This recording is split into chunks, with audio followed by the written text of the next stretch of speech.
session. Very good, very good. Okay.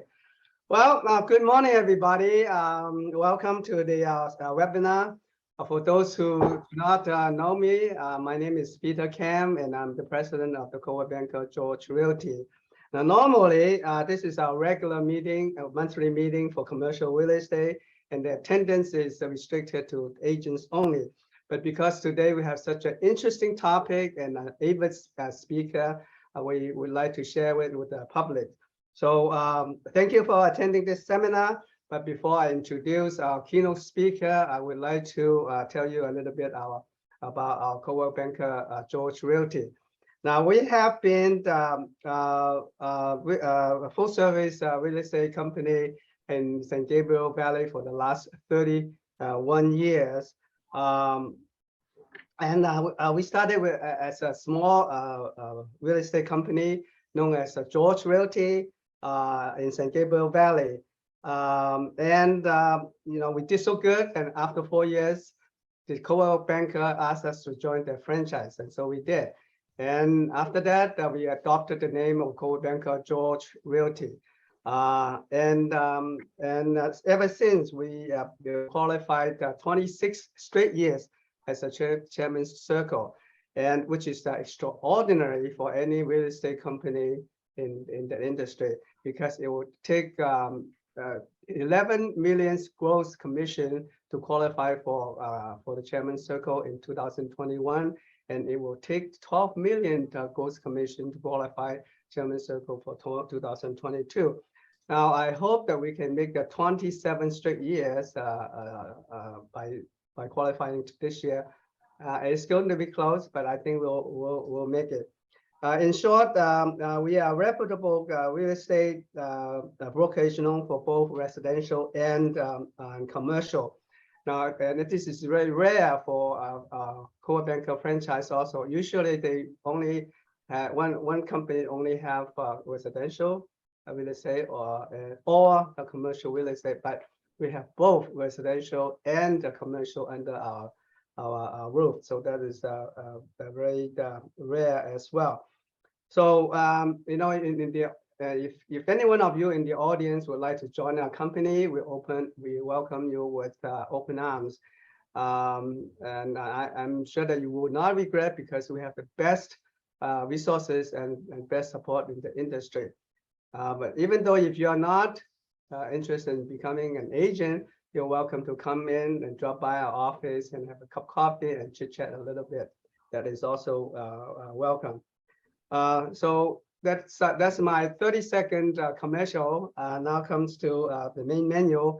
There is a seminar in estate planning and probate related to real estate. Now, we are so fortunate to have Mr. Paul Horn as our keynote speaker. Mr. Paul Horn is a renowned attorney specializing in wills and trusts and probate. And Mr. Horn is also certified by the State Bar of California to be a specialist in estate planning, trust, and probate laws, which less than 1% of the attorney in California are qualified to do so. And he's also a CPA himself, and so he has ample of knowledge in taxation to supplement his practice in estate planning. He's also an avid speaker, having conducted lots of seminars in front of trade associations, banks, attorneys, and general public. He also has published numerous books on the subject. So without further ado, let's welcome Mr. Paul Horn. All right, thank you. Thank you, guys. Thank you for coming. Okay, so today's topic is, let's just boil down to two things. One is, how do you die without paying taxes? That's number one. How do you die without paying taxes? And number two, you are in the real estate profession. I promise you, your homeowner is going to die. Yeah, I'm gonna die, you're gonna die, so are your homeowner. So when your homeowner dies, how will you sell that properties? How will you do it? Okay, what's the roadmap? Okay, it's only two things, very simple. When you're done with this webinar, you ought to know, how do I die without paying any taxes and make sure that my house, all my property goes to my children. And if my children gets a divorce, that their spouse cannot touch it. That's number one. Number two, your client died. They say, hey, Peter, sell this house for me. Hey, Ruben, sell this house for me. You better know what to say, right? That's it. It's that simple. So as I'm talking, please type in a chat box. If you don't understand something, type in a chat box. Okay? If you don't understand something, type in a chat box and I'll answer it. We're here to learn together. Don't be shy. Okay? So what I'm going to do is I'm going to go to my slide presentation. I'm going to go to my slide presentation. So I am an attorney. Peter said I'm also a CPA. Do we all know what CPA stands for? Chinese Party Animal, CPA, right? Okay, so that's the first tip of the day, CPA. All right, so invariably in your career, you're gonna have a client that says, hey, my mom died, my dad died, please sell this house. What's the first thing you're gonna do? Right, so let that sink in. Your homeowner is gonna die. When they do, the son, the daughter says, hey, sell this house. The first thing you ought to do is pull up the grand deed. Call up your title rep. Hey, title rep, who owns 123 Valley Boulevard, San Gabriel? Have them give you the grand deed. The grand deed is going to tell you if the house is in a trust or not. Okay, so when your title rep gives you the grand deed, you're going to know if it's in a trust or it's not in a trust. If it's in a trust, then no probate needed. If it's in a trust, then you can go ahead and take the listing right away. Okay. So someone died, the daughter wants you to sell this house, you pull the grand deed. If the house is in a trust, you can take the listing right away for you to sell the property right away. Okay. All right. Mom died. There's 4 children. So mom died, the house is in a trust.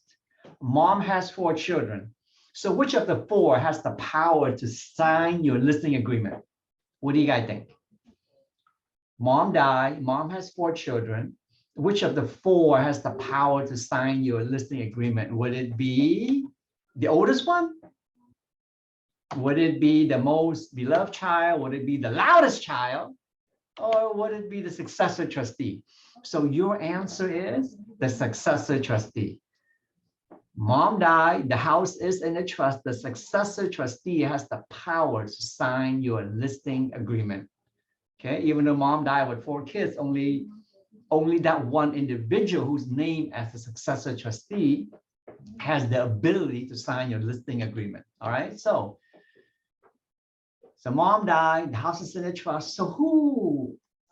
So how do we find out who is the successor trustee? By reading the trust. So where can we get a copy of the trust, guys? What do you guys think? Where can we find a copy of the trust? Well, first of all, it's never recorded at the county recorder. Mom died, the house is in a trust. Don't ask your title rep for a copy of the trust. They will not have it. So you basically ask the children for a copy of the trust. Okay, the children is going to search the house and look for this binder. Okay, what do you guys think about asking the lawyer? What do you think? Ask the lawyer. Mom died, the house is in a trust. Ask the lawyer. You call up the lawyer, and there's no answer. The lawyer's dead. Lawyer died too. I don't know if you know that lawyer died too, right? Yeah, lawyer died too. That's great. So don't depend on the lawyer, right? Make sure you have a copy of the trust, okay? So ask the children for a copy of the trust. Yeah, if the children don't have it, then have the children possibly call the lawyer, and let's hope the lawyer is still alive to give you a copy of the trust, okay? Now, the house is in the trust. What happens if you cannot find a copy of the trust? Cannot find a copy of the trust? What are you talking about? Have you ever lost anything in your lifetime? Ruben, you never lost anything in your lifetime. Peter, you never lose anything either, right, Peter? And I never, ever. Well, your mom's house is in the trust, but if you lose this trust, welcome to probate. Why? My mom had a trust. My mom wants me to avoid a probate. Now you tell me I have to go to probate. Now, why is that? Because remember, only the successor trustee has the power to sign your listing agreement. So without a copy of the trust, the title company who's going to ensure good title on this house that you're going to sell won't know who has good title. Okay, so when you go do your trust, your lawyer should be giving you two things. He should give you the original binder and also a electronic copy like this. Okay, so make sure you have an electronic copy of your trust. A copy of the trust will work. Okay, all right, so now let's talk about trust for a second. Let's talk about trust. Okay, so how many of you, type in the chat box for me, in the chat box, how many of you have a living trust? Just type in the chat box. How many of you have a living trust? All right, good, Ruben, great, you have a living trust. So you ought to have a binder like this. In this binder, in your binder, you ought to have number one, you ought to have the trust. Okay, the trust is the controlling document. As I say, when I die, the house goes to my 4 children, and if any one of my 4 children die, it'll go to my grandchildren. So that's the trust. Okay, the trust avoids a probate. The trust makes sure that the house goes to your children. You ought to have a durable power of attorney. A durable power of attorney. Type in the chat box. Does any of you know someone with dementia or Alzheimer's? Type in the chat box. Do you know anybody with dementia or Alzheimer's? If someone has dementia or Alzheimer's, and you're gonna see this, let's say an elderly couple, wife, husband, the wife wants you to sell their house because the husband has dementia. As a married couple, hey, sell this house for us. The wife is fine, husband has dementia. Can the husband sign your listing agreement? Because the husband has dementia, he cannot do it, right? So you better hope that this estate planning binder has the durable power of attorney, right? Can you all see my screen, by the way? Can you all see my PowerPoint? Yes, we can. Yeah, so Yes, yeah, good. Yes. Yes. Durable power of attorney is really important, okay? Medical technology is so good these days that people are living longer, but that doesn't mean necessarily that their brain is intact. And if they're incapacitated, dementia, Alzheimer's, stroke, they cannot sign your listing agreement without the durable power of attorney. So back to my checklist. In this binder, you should have the trust. You should have a durable power of attorney. You should also have an advanced healthcare directive, You should also have a pourable will. Now, let me ask Ruben. Ruben, you have a trust. Did you ever refinance your house, Ruben? Did you ever refinance your house? Yes. Yes, okay. When you refinance your house, chances are the lender took it out of the trust to refinance under your name, right? Correct. And then we had to send it back. A lot of time, it does not make it back into the trust. A lot of time, it gets refinanced and people forget about making sure it gets back into the trust. And let's say you die, Ruben. Let's say you have a trust. The house was in the trust. It got refinanced or it got taken out of the trust. You die. You're going to need a pourable will that's going to say, hey, no probate needed because I intend for all my assets to pour over into my trust. So that's called a pourable will. So back to my checklist, your trust your binder should have the trust, the durable power of attorney, the pourable will, and a grant deed to make sure that all your properties, all your rental property, all your primary resident, everything is in the trust, okay? If you have an LLC, you ought to have a document that assigns the interest of the LLC and the S Corp into your trust, okay? What I'm going to do is this, I'm going to share with you, and you can watch this later. You can watch this video later. I'm going to put in a chat box. This is video number 1. Later on, you can go ahead and watch that video. It's a complete checklist against your own trust to see if your binder has everything that you need, okay? All right, so I'm gonna move away from trust now. So I just taught you when someone died with a trust, how do you sell the house? I'm done with that. Do you have any questions before I move forward? Don't be shy. Someone died with a trust, how do you sell the house? You now know the answer, okay? And this is being recorded. You can always go back and watch this. And also I just put a link into the chat box. It's a video. It's about 20 minutes long that goes over what you should have in your binder. Okay. All right. Yes. Yeah, you brought up a very good point that the trust, the copy of the trust is just as effective as the original trust. That's very important because that way, if you put it in an electronic copy, then you have it at your disposal anytime you want, and it's equally as effective. That's a very good advice. Yeah, so just make sure you have a copy of your trust. If you don't, and you die, that's your children will have to go through probate. Okay. Yeah. Another question I have, Paul, pertaining to the ownership. If the property owner has joint tenancy, if a property is joint tenancy, and you want to put it into the trust, what is the normal procedure? Okay, let's talk about joint tenant. Because I see a lot of mistake with joint tenant. Okay. All right. So let's just go to basic. If you own a house in joint tenant, let's say Peter and Ruben owns a house in joint tenant. If Ruben died, Peter owns it all. Okay. Last one standing takes out in joint tenant. So let me go over an example with you, and then we're gonna move forward. Okay. So mom and dad owns house in joint tenant. If dad died first, how is the house going to pass to mom? So mom and dad under joint tenant. If dad died, then mom just needs to file an affidavit of death of a joint tenant. Then mom owns it by herself, and then mom can put it into her trust. Okay, mom can sign a new grand deed, put it into the trust. Now, what I want to teach you about joint tenant is this. Last one standing takes it all. Okay, so do you guys know who this guy is?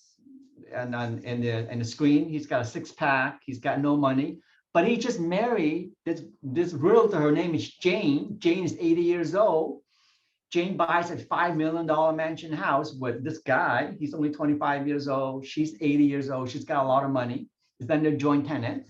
25 days after her wedding, she died. This guy gets the whole house. Even though Jane has a daughter from a prior marriage, this guy's gonna get it all. So be careful with joint tenant. Okay, with joint tenant, last one standing takes it all. We live in a world where there's a lot of blended family, meaning that first marriage, second marriage, third marriage. Just be careful with joint tenant. Last one standing takes it all. Okay. Joint tenant also has a tax component. Okay. If you are a married couple, there's 3 ways you can take title. If you are a married couple, you can do joint tenant, community property, or community property right of survivorship. Okay. If you are married, you don't want to do joint tenant because when you die, you only get a half step up in basis. So meaning, let's say, for example, you bought a house for 100,000. 40 years later, it's worth 1 million. Husband died, right? And by the way, California law, husband always die first. That's California law, right, Peter? Yes. In California, husband always die first. So all the husband out there, I'm sorry. All right. In this example, under joint tenant, husband died. They only bought the house for 100,000. When husband dies, worth 1 million. the wife goes and sell the house, she's gonna pay capital gain on 450. But if under that same example, they were to vest it as community property, same example, they bought the house for 100,000, 40 years later, husband died, it's worth $1 million. The wife, after the husband died, the wife sells the house for $1 million, there's no capital gain because there's 100% step up in basis if the house is held as community property, okay? Now, you can also do community property with right of survivorship. It also gives you a step up in basis as well. So if you are a married couple, don't do joint tenant, do community property. So then my question to you is, which community property do you want to do? Do you want to do community property alone, or should you do community property right of survivorship? Which one? Right? So if you're married, you can do joint tenant. Don't do joint tenant because of the negative tax consequences. That leaves you with two choices: community property or community property of survivorship. Let's go over it. Let's say if you decide to do community property, do you see that pool boy right there? The guy's cleaning the pool.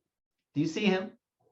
Let's say you and your wife bought this house on a community property. Your wife can will her half to the pool boy because that guy is excellent at cleaning the pool. He's so good at cleaning the pool. Your wife can write a will to give her half because in community property, she owns half, okay?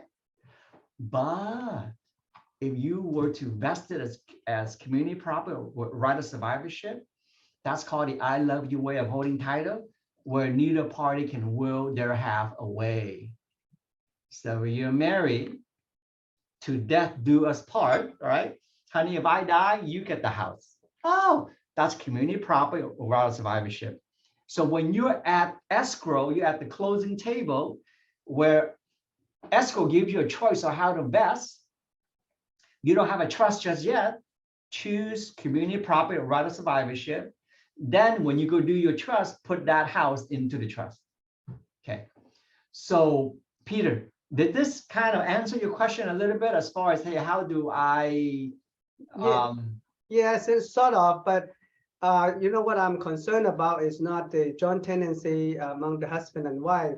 It's the joint tenancy among your sisters, brothers and sisters, you know, because sometimes you buy a property, a joint tenancy with your brother and sister, and then you want to put your share of the ownership into your trust. And then what is a proper way to do it? Oh, yeah. So that's not a problem. Let's say, for example, if you and your sister bought a house and joint tenant, you can go ahead and take your 50%, put it into your trust. Yes. And your sister would take her 50%, put it into her trust. Right. Yeah. Okay. So it's not a problem, but I see a lot of people. Is it better to change that into tenants in common first before you transfer your the joint tenancy? No, just go directly into your trust. Okay, Because that save you one grand deed, because every grand deed you record costs money. The county assessor charge you money. Right. So you can go from joint tenant directly into your trust. Okay. Okay. Now, does it trigger any property tax increase? no, because you and your sister own 50-50, all you do is moving your 50% into your trust. So in substance, there's no real change of ownership. Okay. Yeah. What if your brother and sister they want to give you the property first? I mean the 100% of the ownership, and then you want to put it into the trust. What is the proper procedure? Okay, so Peter's asking, hey, my sister and I own this house under joint tenant, and my sister wants to give me the house, right? Right. Okay, so if your sister gives you the house, the property tax will get reassessed. Yeah. Because there is no siblings to sibling exclusion. So that's number one. Okay. If it's a very expensive piece of property, you may try to come up with some creative way of avoiding property tax reassessment by maybe creating an LLC. Because an LLC, if there's not more than a 50% change of ownership, then there's no reassessment. But the better answer is, from here on out, when you buy a property with your sister or brother, have it go directly into an LLC. Yeah. In an LLC, you're able to maneuver the property tax reassessment better. Okay. So what I want to do is this, that this video you see on the screen goes over the difference between joint tenant and tenant in common. This video you see on screen goes over the difference between community property versus community property right of survivorship. I'm going to put this second video into Dropbox, into the chat box for you, into the chat. Okay. You can watch it later. You can watch it later. Now, Oscar is asking me here, can you explain the step up in basis? The step up in basis. Okay, let's talk about the step up in basis. Okay, let's talk about the step up in basis. Oh, let's see here. Let's play a little game to see who is the winner. Type in the chat box like, I bought this house for 150,000, now it's worth $1 million. I bought this commercial building for $1 million, now it's worth $5 million. Can you type in the chat box for me so I can illustrate the step up in basis? For bragging right, just type in the chat box. I bought my house for 250, now it's worth 2 million. I bought the commercial property for 650, now it's worth 1.5. Do we have anything like that in here? Those watching, can you type in the chat box for me? Give me an example. How you bought a property a long time ago for so cheap and how much it's worth now, so I can demonstrate for you this concept called step up in basis. Anybody? Any taker? Just an example. So yeah. So how much did you buy your house for, guys? One of you must own a house. Help me out here.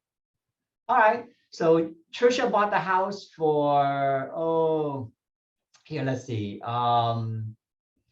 So Trisha bought her house for 630,000, but now it's worth 1.6.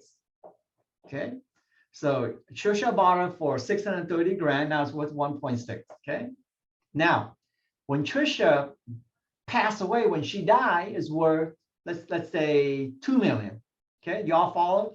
Trisha only bought a house for 630,000. When Trisha died, it's worth 2 million. When her daughter sells the house for $2 million, are there any capital gain? Trisha only bought the house for 630. When she dies for 2 million, her children sells it for 2 million. Are there any taxes due between the 2 million and the 630? That's called capital gain. Okay. If you put your house in the trust, and you don't give this house to your children until after you die, which is what the trust says. The trust says, after I die, give the house to my children. That's a step up in basis. There'll be no tax due. No tax due. Okay. So Trisha has a trust. She bought the house for 630. The trust says, when I die, then give the house to my children. When Trisha died, the children sells the house for $2 million. There's no capital gain. That's called a step up in basis. Okay, that's called a step up in basis. The big takeaway is, don't put your children's name on the grand deed. Don't do it. Because if you do it, you don't get to step up in basis. If you want to pay more taxes, yay, that's great. We need your money. Go ahead and put your children on your grand deed right now. But if you don't want to pay any taxes, put your house, your building, your apartment to an LLC. When you die, your children gets to step up in basis. There is no tax due. Okay. Oscar asked me this question. Oscar, does this answer your question about the step up in basis? The key takeaway, do not. Yes, sir. Thank you very much. Just wanted to be clear on that. because the question was, what if I put, like you were saying, what if I put my son on title? Is it better to put him on title or get a living trust? Get a living trust, because when you put them on title, you don't get the step up in basis. Goodbye, good night, mwah, kiss it goodbye. Yes, thank you very much for explaining that. Oscar, don't go yet. So you have a tax problem, right? You Yes. put your children on the grandee because you say to yourself, screw Paul Horn, I don't want to go pay him to do a trust. Forget him. I'm going to put my son on as joint tenant, just like Peter said. Put in joint tenant. When I die, he gets the house. Nah. Paul Horn, I don't need a trust. Great. You screwed a lawyer. Excellent. Good. Well, first of all, you don't get to step up in basis, number one. Number two, what happened if your son gets into a car accident and they sue your son for $2 million and they win? They're going to take your house. But wait, that's not his house. Too bad. So sad. Why is his name on your house? So there are liability involved with putting your son on your house as joint tenant. It's very bad for tax purposes, but it also has a liability component attached to it too. If your son doesn't pay his credit card debt, if your son filed bankruptcy, you're going to lose your house because your son's name is on the house. Paul, I have a subsequent question on this liability issue. Now, if the originally you have the son on the property as a joint tenant, and after that you dissolve the joint tenancy by doing the tenants in common, then the liability will be just the son's, not yours, right? Yes, but the better setup is just take the son off totally. If the house Yeah, that's truly true. belongs to dad, forget the son. Yeah. Son, I still love you. It's gonna be in the trust. When I die, you get it, son. And son, we're gonna create the trust so that if you get a divorce, your wife cannot take it either, son. That's right. Yeah. That's a good point. Thank you. Mhm. Yeah. Let's see here. Thank you, Paul. That was now I'm clear on that. Thank you very much. Good. All right. Let's see here. Mr. Paul, this is Mr. Arbit, Jeffrey. I have a question. Uh-huh. Yeah. So anytime you can put the property to the trust, right? Yes. Anytime if you bought already a property, you can still put this property into a trust, and you avoid the step up basis, or you avoid the step up basis, right? Is that correct? So you can put the property into your trust anytime. Just do it before you die, Jeffrey. Because when you die, it's really hard to sign the paperwork to put into the trust. Yes, so you should always have a trust. If you own real estate in California, you should always have a trust. So all your property, Jeffrey, should be in a trust. Did that answer your question, Jeffrey? Yes. Any kind of let's say joint tenancy, survivorship, community, you can transfer. You can put that into a trust. It will save you a lot, right? In terms of tax or protection, right? It will save you. It avoids court. It makes sure it goes to your children. If your children die, it goes to your grandchildren. It should always be in a trust. Always. If you own real estate in California.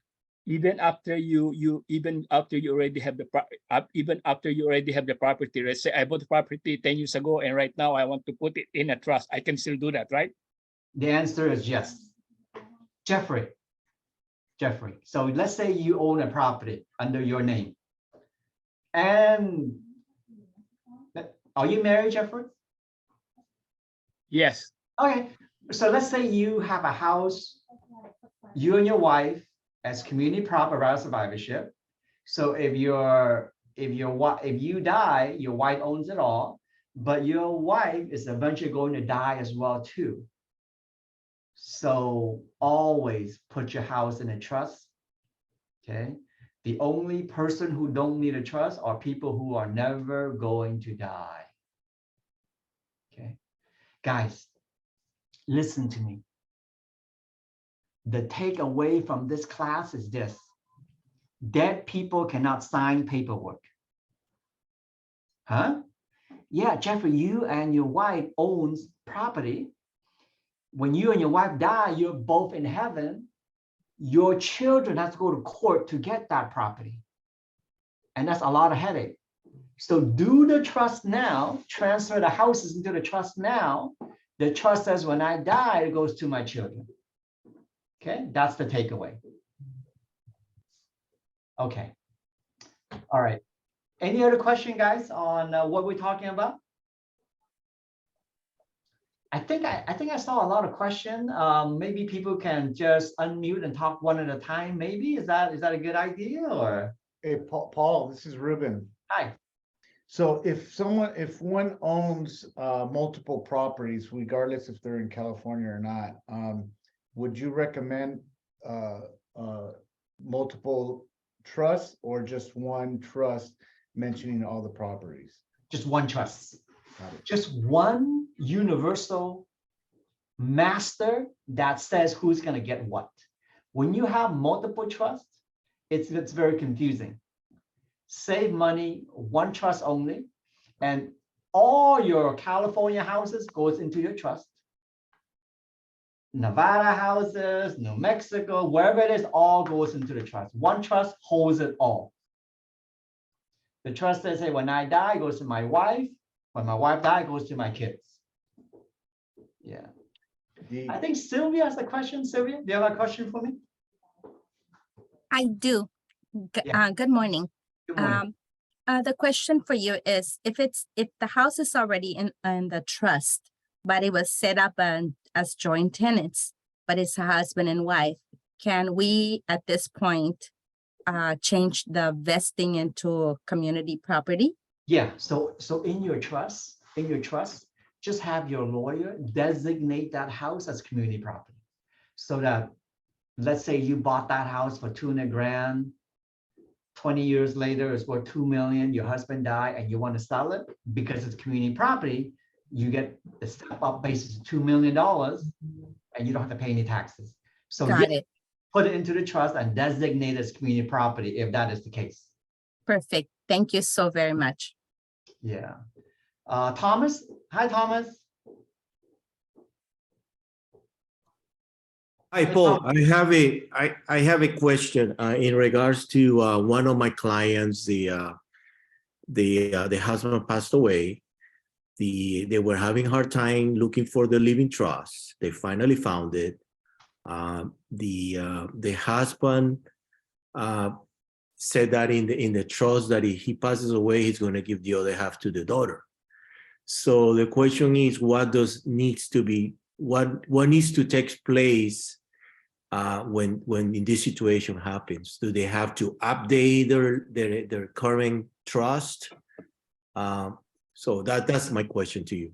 Okay, so let me just get the facts clear. So husband and wife, and Husband passes away. Okay, now And then go ahead. And when you say that the husband wants his half to go to his daughter, right? Correct. And now does the existing living trust have to make changes to incorporate? I mean, does they need to make changes to it?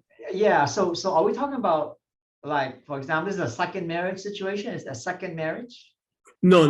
They've been married. They were married for many years. Okay. Yeah. No. So chances are that just take a look at the trust to make sure it says that. But Thomas, if there's no stepmom involved, chances are it's gonna be okay. Meaning that husband and wife only have one daughter. Normally the trust is gonna say, hey, when husband died, it all goes to the wife. When the wife died, it all goes to the daughter. Okay. Right. Because the daughter is also the wife's daughter. Chances are the wife is not going to do anything funny to her daughter. Right. But if the daughter is not her daughter, if the daughter is the husband's daughter, you better make sure the trust protects the daughter. Let's say it's Okay. a second marriage. It's a second marriage. Husband has a daughter.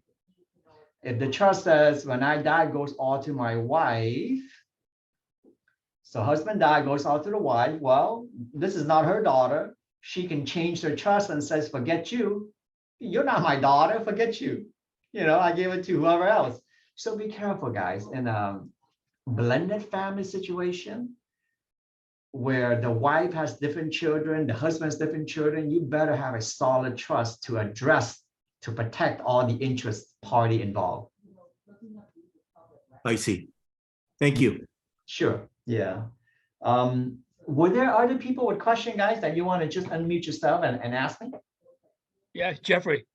Paul. Hi. Yeah, if I bought, let's say I bought houses under my LLC. Do I still need to transfer all this, my LLC to the trust? Yes, so the lawyer will draft a document known as an assignment of all LLC interest into your trust. So the lawyer will take care of that for you. When he go and draft your trust, he will make sure that all your LLC is part of your trust. So that when you die, it all goes to your children. Yeah. All right, let's see here.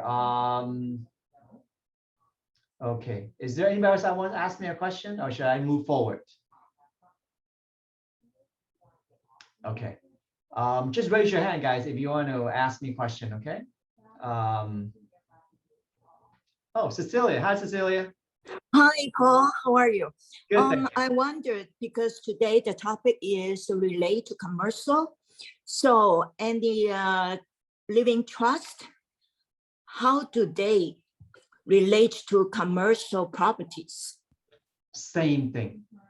Same thing. Commercial property has to somehow, some way end up in a trust. If you own a commercial property, an LLC, make sure that your lawyer draft an assignment of the LLC that owns a commercial building into your trust. Okay. Somehow, some way, Cecilia, the ownership of that commercial building has to be in the trust to avoid a probate. Oh, I see. So not only commercial property, any residential as well, right? Exactly. All your asset has to be in the trust. Cecilia, if you own a commercial property and you die,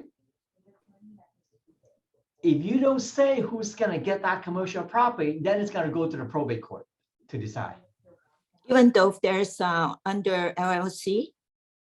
Correct, because you own the LLC right now and you're dead. So who owns LLC? The trust has to say that. Okay. And so after the commercial owner, let's say that they have the living trust. And and then at that time, it's better to have what we call estate planning, right? Yes, yes, have the estate planning, have the owner do the trust before they die. Oh, I see. Or can they do at the same time? Like, you mean same time when? The estate planning, whatever, because before that, I did approach my clients and they said that, oh, because my asset is too big. So, and my health is not so good. So they asked what is the best, proposal we can propose. And then we said that it's better to have an estate planning. Yeah. So in the estate planning, you're supposed to have a living trust. Yeah, and do it right away. Don't wait until you feel better, because chances are you might die and it's too late to do the estate planning. Okay. Do it right away. So, so per your ideas, in what amount of your assets is better to have an estate planning or just, living trust? Okay. If you own a house That's the floor.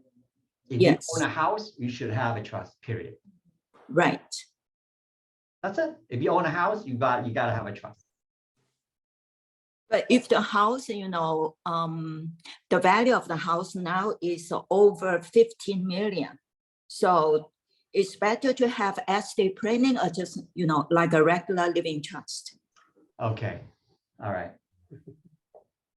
So a living trust is estate planning. Right. So going to your questions, Cecilia, if you have a client that owns a house that's worth 15 million, when that client died, the first 12 million is tax-free. Yes. The other 3 million, it's going to multiply that by 40%. What's 40% multiply that by 3 million? Cecilia, help me. What's 40% multiplied by 3 million? 3 million, 40%, Yeah.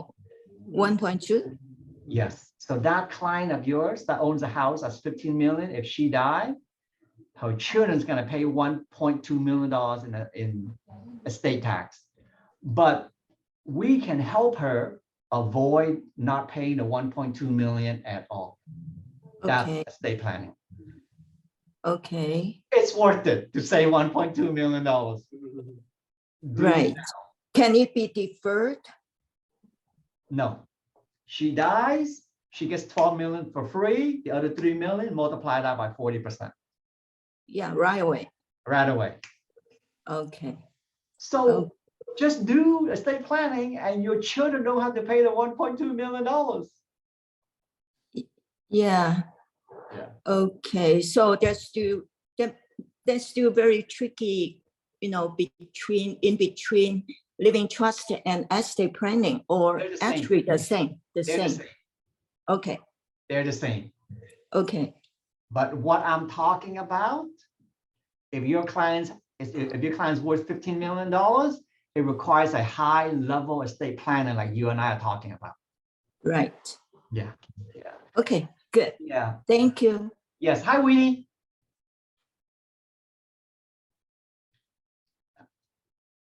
Hi, Winnie. Did you have a question for me? Winnie? Oh, yeah. Her question is, will you recommend using trust ABC? Winnie, that's for Winnie. Okay. So her question is, you only if it's your second marriage, okay? Only if Winnie has children from a prior marriage and her husband has children from a prior marriage as well, then possibly we can, because so Winnie has to tell me the situation. You know, Winnie has to tell me I'm worth $30 million. I have 2 children from a prior husband. My husband has 2 children from his prior marriage. We have to know more to answer that question, Cecilia. That's for Winnie. Yeah, yeah. Yeah, I think she might step, you know, away. So Okay. that's why. Sure, yeah, yeah. Okay. Paul. Yes. Going back to the question that, to the issues that you want to protect your sons and daughters, you know, if you are contemplating a second marriage, you know, some people before they marry again, they put the assets into the dynasty trust. It's an irrevocable trust that they put in to their kids, so that the new spouse would not be able to get any benefit from it. Can you mention a little bit about that? Yeah, yeah. So look, if you are getting married later in life, and this is your second marriage or third marriage, you want to protect your asset, okay? And so you do want to do some estate planning to make sure that when you die, your asset goes to your children. Let's say you don't want to get married to someone and you die and he takes it all and he gets remarried to a new wife and lose it all.